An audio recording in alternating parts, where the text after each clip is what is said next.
A very simple question, but one that I'm sure people out there might ask: why bother? Why bother? Well, when I see food waste in our community, I'm aware of all the organizations in our city that could put that food to use right away. So I see it as an opportunity. It's like, okay, how can we connect that with a community that could use that resource? My name is Shane Laurie. I am the operations director for Colorado Springs Food Rescue.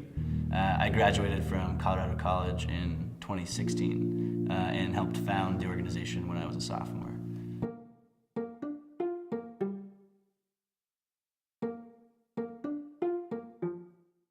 We're really just identifying wherever perishable, healthy stuff is going to waste and convincing the folks that are doing the throwing away to give it to us instead.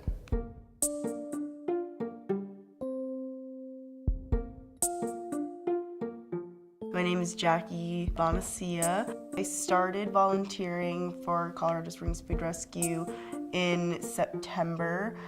We go to Rastel around 1:30. All of the food is left out for us. We weigh the food, take its temperature. We record that in a binder.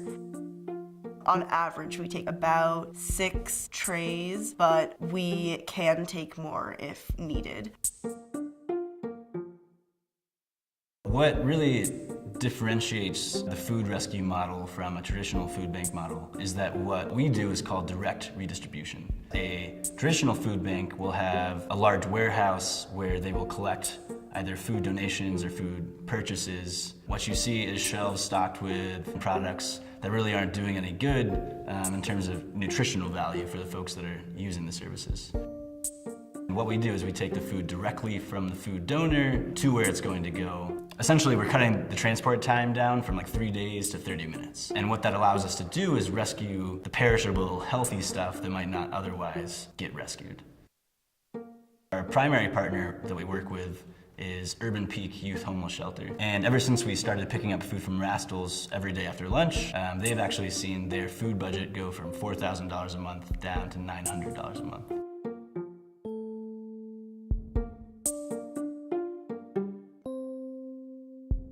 My name is Nora Watkins. I am just a regular old shift volunteer for Food Rescue. I do the Saturday brunch shift. Just seeing the waste in general is really sad because so much energy and so many resources are poured into every calorie that we eat, and just to see it going into a landfill or even like a compost, it's just a waste.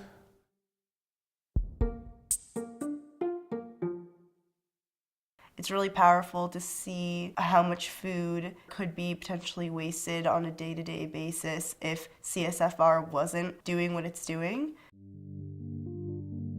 I'm happy that I'm doing something about it, but you know, it's just one shift a day and it's just kids on a bike delivering like a drop in the huge ocean of food waste.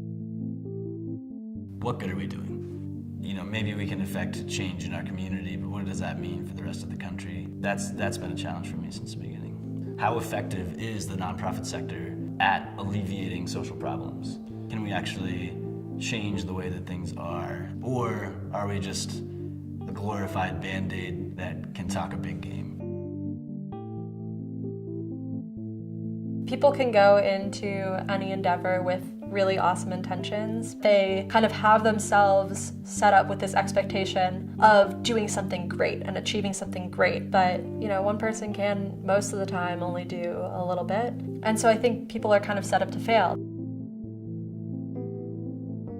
The feeling of being powerless, I think is maybe a sign of our times, maybe it's a sign of all times. Big picture changes can happen that we have no control over. And you know, it can be very discouraging. The larger and more insidious a problem may be, the harder it is to imagine yourself ever doing anything that might affect it. I don't think it helps that we're constantly scrolling through every single problem in the world imaginable in our news feeds, right? It becomes a very overwhelming thing to look at. I've already felt apathy boiling up in me that I have to fight on a daily basis.